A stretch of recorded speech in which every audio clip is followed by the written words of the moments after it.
All right, welcome back, grade 10. Today we have our midterm A1. So to begin with, please keep in mind that we have two A1s over the next week and a half. We have today and we have November the 10th, so next Tuesday. And in the end, the higher of the two will be recorded as the final A1. So that should alleviate any stress, if you had any stress. Having also said that, you probably don't have a whole lot of stress because A1 is the part of the writing that we've spent the most time on. I'd like to go over the three sources with you for a moment. The first one looks familiar. We've gone over this one before. This is from a ad buster called, Adbusters. Yeah, it's their corporate, their anti-global, anti-corporation, culture jamming. So culture jamming is they're trying to create a paradigm shift. They're trying to shake culture up. So it's a culture jamming, paradigm shifting, anti-corporation, anti-global periodical from Vancouver. It's called Adbusters. And here we have that bedtime story, right? You know, your mom tells you a story before you go to bed. Everything looks great. So there's lots of language in there, lots of description, lots of things that are metaphorically placed. So room for you to expand. So when it says things like, such good fortune is making the earth sick, then we can use that as a jumping off point to say, when she says it's making the earth sick, we can infer that it means this. So don't forget that step. So we have that very rich A1, and the reason why I picked that as an A1 is I think you can see some language within A1, source 1, that you can see then described in source 2. So some of the things she's talking about in the bedtime story, in the relationship part, you can see happening in source 2, in this cartoon. Please keep in mind that within source 2, there's multiple perspectives. You have the perspective of Disney, the corporation, and Mickey Mouse is their mascot there. But you also have the perspective of the children in this factory, that they say, and its dungeon. You have the perspective of the cartoonist. So do consider that there's multiple perspectives here. There's the perspective that you can see on the screen that is Disney, the corporation, that owns the theme park on the left and the factory on the right.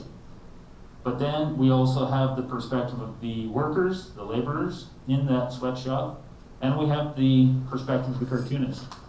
You could also talk about the perspective that's off screen, and that's the consumers. Those who go to Disney, do they care when they buy the t-shirt with Mickey Mouse's face on it, where that was made? So there's lots of perspectives there, and I think that there's some language that you can pull from source 1 into 2. So in source 1, where they talk about how this dream's not for everyone, only some kids get these opportunities. You're seeing that in source 2. So that's like a relationship, right? That's a linear relationship. Whereas a more holistic relationship might be exploitation.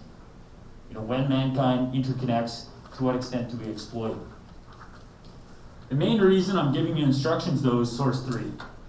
Let's be honest, when you first look at source 3, it might create some frustration. So source 3 is a chart, and in the chart on the side there's a legend that can be a little misleading. So what is it saying? And there's different colors attached. So that's right there. That's right there in the chart. So it says 40 hours per week, 50 hours per week, 60 hours per week, and 70 hours per week. And then within the graph, there's the different bars going up and showing how much they make if they work 40, 50, 60, 70 hours a week. So the bars always go up because you'd hope if you work an extra 10 hours, you're going to make a little bit more money. So that's one thing to look at, is how many hours per week people are working. But something that you may miss is that the whole point of the source is that it's saying apparel industry wages as the percentage of average national wage, national income. So they're taking the wage of people who work in sweatshops, like those shown in the cartoon in source 2, and saying, okay, well, how much are they making? And if you look at, say, Nicaragua, the second from the end, if you're working 40 hours a week in Nicaragua in the apparel industry, in a sweatshop, then your income would be more than 4 times the national average. So that's not a bad job. Those are not exploitative wages. They're actually paying the workers 4 times as much as the national average. And then if you're working 70 hours a week, yes, that's a long day. That's a long week. But those in Nicaragua working 70 hours a week, they're getting paid nearly 800% the national average. So what does that mean?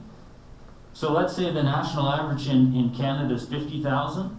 If you're getting paid 800% the national average, then you're getting paid $400,000 a year.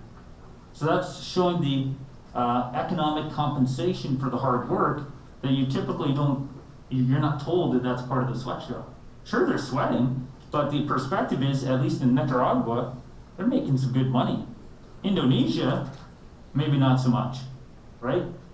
So within this chart, you could see, depending upon which country, different perspectives. So workers in Nicaragua might actually, like Michael Walker from the Fraser Institute said in the corporation video, they might see corporations as a godsend. You know, they come to Nicaragua, they give us employable skills, marketable skills, and because we work at their factories, suddenly our income explodes and we can afford more than just the rice we need each day. But then you look at Indonesia, and I'm seeing some exploitation there. You basically have to work 70 hours a week in Indonesia to make the national average. 70 hours a week, that's 10 hours a day every day.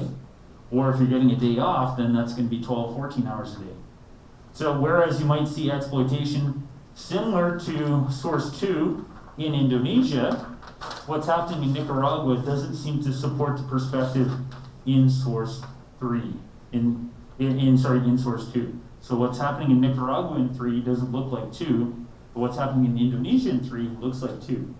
So this is where I use the term nuances, or layers. There's lots of layers happening here.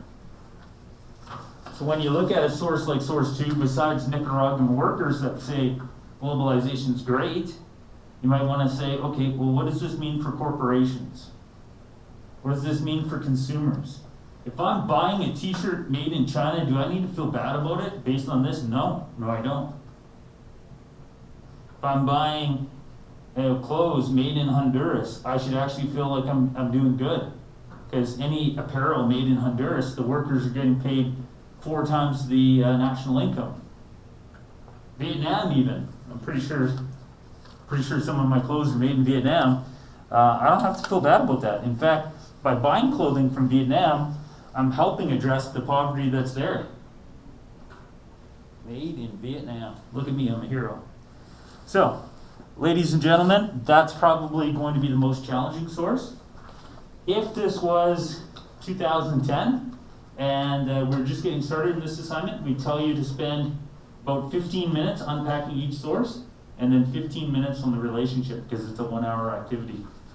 But as you know now, we have double time attached to diplomas, and we're giving you double time plus today, so more than double time. So take your time, but also maybe create a plan. At what point are you going to be done source 1? Parcel out your time accordingly. At what point do you need to be done source 2? At what time do you need to be done source 3? And don't forget the relationship paragraph. It's 30% of your mark. Any questions before we give you the rest of the time today? When you're done, just share it with me through Google Classroom. And go ahead and get 100, so then you don't have to worry about the 10th. Well, you would probably still have to do something, right? If you get 100, you might say, Mr. McBride, maybe could I just study today for the final multiple choice instead? And you might be like, you're right, you got 100. So, definitely could see the logic in that. All right, well, enjoy. Tomorrow's the multiple choice. There's only 25 questions, right? And I'm going to be reading the questions to some of you that decide to stay in here. Yeah, so there's that. Enjoy the day.